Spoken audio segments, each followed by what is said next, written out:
Voters 2,91,672 थे। Draft role में 2,05,998 आए थे।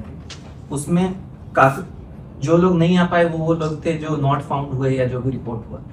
उसके बाद अगर आप देखेंगे प्रोसेस में, तो अभी जो हमारा टाइम पीरियड चल रहा है वो बेसिकली क्लेम्स एंड ऑब्जेक्शन का टाइम पीरियड चल रहा है।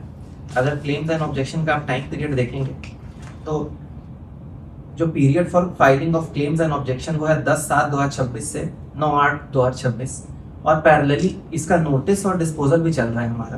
तो वो 10/7/2026 से लेके 7/9/2026 तक है। और साथ में अगर आप देखें तो पब्लिकेशन ऑफ जो फाइनल इलेक्टोरल रूल है वो 11/9/2026 तक है। अब जैसे क्लेम्स एंड ऑब्जेक्शन अगर समझे तो क्लेम्स एंड ऑब्जेक्शन है क्या? तो क्लेम वो है कि 2-3 तरीके के क्लेम आ सकते हैं। एक क्लेम है कि कोई ऐसा वोटर था जिसका नाम आना चाहिए था, वो नहीं आया। तो वो इसलिए नहीं आया क्योंकि उसने इनुमरेशन फॉर्म नहीं भरा, जो किसी कारणवश उसने हमारे तक नहीं जमा हो पाया या वो नॉट रिपोर्टेड है। दूसरा एक क्लेम हो सकता है कि उसका कोई फादर्स नेम में या कोई एड्रेस में कोई बेसिक जो डिटेल है करेक्शन, वो 2 चीज़ें में हो सकती है। जो अगला चीज है ऑब्जेक्शन है। ऑब्जेक्शन वो है वो कोई पॉलिटिकल, जैसे कि जो हमारा ड्राफ्ट रोल था वो हमने पॉलिटिकल पार्टीज को भी दिया जो भी रिकॉग्नाइज पॉलिटिकल पार्टीज थे। तो उसमें अगर पार्टी को ऐसा लगता है कि कोई वोटर ऐसा है जो नहीं होना चाहिए लिस्ट में, तो वो ऑब्जेक्शन फाइल कर सकता है। तो इतना जो हमारा अभी क्लेम्स ऑब्जेक्शन का पीरियड चल रहा है उसमें ऐसा कोई ऑब्जेक्शन नहीं आया किसी का अभी तक, पर हाँ क्लेम्स बहुत सारे आए हैं। और क्लेम्स अगर आप देखेंगे तो टोटल हमारे पास 1565 मतलब 1565 क्लेम्स आए हैं। और उसमें फॉर्म 6 मतलब न्यू एडिशन वाले लोग 608 हैं और फॉर्म 8 933। तो आज मेन हम 2 चीज़ें आपसे डिस्कस करना चाह रहे हैं। एक चीज़ ये है कि आपने सुना होगा कि अभी लोगों के नोटिस जा रहे हैं, तो वो किस चीज़ का नोटिस जा रहा है वो मैं आपको बताना चाहता हूँ। जो भी लोग एनुमरेशन फॉर्म भरे और उनका डिजिटलाइजेशन हुआ एनुमरेशन फॉर्म का, वो टोटल 2,05,998 थे। उसमें जो हमारा कमीशन की वेबसाइट पे जो भी अपलोड होता है जो प्रोसेस है, उसमें अगर नोटिस जनरेटेड देखेंगे तो 73,975 लोग हैं जिनको नोटिस जनरेट हुआ। ये समझना जरूरी है कि ये नोटिस उनमें से जनरेट हुआ जिन लोगों का एनुमरेशन फॉर्म हमें रिसीव हुआ। वो 2 कैटेगरी में है। एक कैटेगरी है नो मैपिंग का, नो मैपिंग की कैटेगरी है। वो कैटेगरी ये है कि आपने इनुमरेशन फॉर्म भरा पर आपने बस अपना डिटेल भरा, अपने पेरेंट्स या जिसका बेसिस पे आपकी मैपिंग होनी थी वो आपने नहीं दिया, तो उनको नोटिसेस गए हैं। डॉक्यूमेंट का लिस्ट है प्रॉपर, हमने शेयर किया, आपको भी हम बता देंगे। उसमें अगर वो इनमें से कोई भी डॉक्यूमेंट प्रूव करते हैं, अलग अलग कैटेगरी है 2-3। जैसे अगर आप देख पाए तो 3 कैटेगरी में बांटा गया है।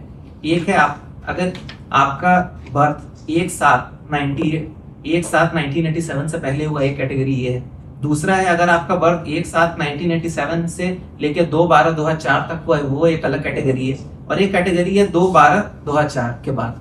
तो 3 अलग अलग कैटेगरी हैं और हर कैटेगरी में डॉक्यूमेंट्स थोड़े ज्यादा रिक्वायर्ड हैं। जैसे आप पहला कैटेगरी देखेंगे 1/7/1987 वाला, तो उसमें क्या है कि आपको ही अपना डेट और प्लेस ऑफ बर्थ का अगर आप प्रूफ दे पाते हो तो आपका हो जाएगा।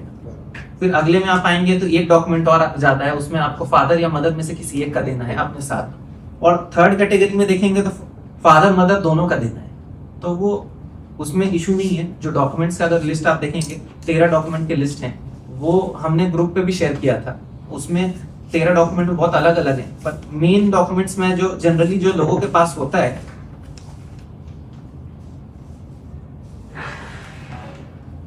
वो मैं आपको बता रहा हूँ। 13 डॉक्यूमेंट में जो सबसे कॉमन डॉक्यूमेंट मुझे लगता है लोगों के पास होगा वो है birth certificate issued by competent authority. तो नए एटलीस्ट जो 2004 के बाद वाले हैं, अभी रिसेंट ट्रेंड है बर्थ सर्टिफिकेट लोग बनाते हैं, तो वो है। पासपोर्ट है एक डॉक्यूमेंट। एक डॉक्यूमेंट आपका है land house allotment certificate by government. जो भी जैसे यहाँ के लोकल ट्राइबल हैं तो उनका कोई ना कोई अलॉटमेंट लेटर डॉक्यूमेंट का, या मान लीजिए अर्बन एरिया में आपने प्रॉपर्टी रजिस्टर्ड कर रखी है तो वो भी गवर्नमेंट ने इशू कर रखा है, तो वो एक डॉक्यूमेंट है। बाकी OBC SC ST caste certificate, तो मोस्टली अपने यहाँ ट्राइबल लोग हैं जो स्पेशली विलेज एरिया में, उनका ही इससे पर्पस क्लियर हो गया। तो 13 डॉक्यूमेंट है, मैं लिस्ट शेयर कर दूंगा। मेजर ये 3-4 डॉक्यूमेंट थे, ये मैं आपसे शेयर किया। अब इसमें इम्पॉर्टेंट है, जैसे आप अगर प्रोसेस देख पाए तो आप मीडिया के थ्रू हम चाह रहे हैं कि लोगों तक 2 इम्पॉर्टेंट चीज़ें पहुँचे। वो पहला है कि अगर कोई ऐसा आदमी है जिसका इनोग्रेशन फॉर्म हमें रिसीव नहीं हो पाया, तो ऐसा नहीं है कि उनका नाम हट गया है, वो इसलिए नहीं आया क्योंकि आपने फॉर्म भरा नहीं भरा। तो अभी टाइम है, आप वो फॉर्म हमें भर सकते हैं। फॉर्म 6 होता है जिसमें आप नए एडिशन के लिए फॉर्म भरते हैं। वो फॉर्म हर जगह बीएलओ के पास है। हमने रिसेंटली 1 वीक पहले एक नोटिस भी किया था जिसमें आप देख पाएंगे 25-30 जगह हैं पूरे डीएनएच में जहाँ बीएलओज एवरी डे सेकंड हाफ में बैठ रहे हैं। और आप कहीं भी जाके या फिर हमारे इलेक्शन ऑफिस में आके 3rd फ्लोर पे आप हम लोग को वो फॉर्म 6 भर सकते हैं आके। अगर आपके पास फॉर्म नहीं भी है, बेसिक जो डॉक्यूमेंट्स 13 डॉक्यूमेंट्स में से आप लेके आए, फॉर्म भी हम भराने में हेल्प करेंगे, आपका जो भी है वो प्रोसेस करा देंगे। तो अभी कोई इशू नहीं है कि नाम अगर हट भी गया है तो वो आ सकते हैं, अभी सफिशिएंट टाइम है।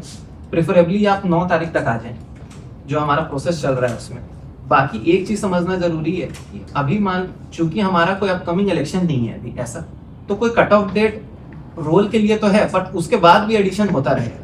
बट लोगों से रिक्वेस्ट है कि अभी जो टाइम पीरियड चल रहा है उसमें ही प्रेफरेबली वो कराएं। तो फॉर्म 6 भर के वो आपका अपना कर सकते हैं। किसी का करेक्शन है, मान लीजिए फादर्स नेम में या कुछ, तो मोस्टली जो मैंने आपको बताया था कि जो सिस्टम ने 2 टाइप के डिस्क्रिपेंसी दिए, एक नो मैपिंग का, एक लॉजिकल डिस्क्रिपेंसी भी है। उसमें ऐसा हुआ कि मान लीजिए एग्जाम्पल, आपने अपना नाम अमित कुमार भरा पर पुराना जो आपका रोल था उसमें अमित ही लिखा हुआ था जिससे मैपिंग हुई, तो वो एक एरर आया है, वो सिस्टम जनरेटेड एरर है। उसमें भी कोई इशू नहीं है। जो भी डॉक्यूमेंट्स हैं लिस्ट में वो अगर प्रूफ ला के हमें देते हैं, प्रॉपर हियरिंग हो रही है उस चीज की, तो लोगों से ये रिक्वेस्ट है स्पेशली कि जो भी आपको अगर नोटिसेस जा रहे हैं हियरिंग की, तो आप शेड्यूल डेट पे आए, क्योंकि आप आएंगे तो हम वो प्रोसेस खत्म कर देंगे बेसिकली। और आप अगर जैसे देख पाए होंगे तो अभी रिसेंटली कल परसों नए 32 AEROs का भी ऑर्डर कराया हमने, ताकि वो इम्पोर्टेंट इसलिए था कि ताकि जो प्रोसेस हमारा चल रहा है वो डिसेंट्रलाइज्ड वे में हो। तो हमने हर पंचायत वाइज जो सुपरवाइजर थे बीएलओ को, उनको डेजिग्नेट करवाया ही है। तो वो है। बाकी इसमें काफी स्क्रूटनी है, ERO लेवल पे स्क्रूटनी है, उसके बाद DEO लेवल पे स्क्रूटनी है, तो वो है। बाकी उसके बाद अगर आप देखें तो ये नोटिस का तो हो गया, फॉर्म 6 और फॉर्म 8, ये 3 चीजें हैं जो अभी लोग कर सकते हैं। और हमारा ये है कि पूरा प्रोसेस पूरा ट्रांसपेरेंट रहे। साथ में मैं ये चाहता हूँ कि SIR कंप्लीट होने पे कोई भी ऐसा व्यक्ति ना रहे सिलवासा में जो बोले कि मेरा बनना चाहिए था और नहीं बन पाया। तो और अगर कोई केस ऐसा आता है जिसमें वो 13 डॉक्यूमेंट भी नहीं मिल पाते उसको, ये भी केस है, बहुत रेयर होंगे ऐसे लोग जिनके पास इस 13 में से भी कुछ ना हो, तो वो भी हमारे पास आ सकते हैं। हम एक बार उनका फॉर्म एक्सेप्ट करके जो भी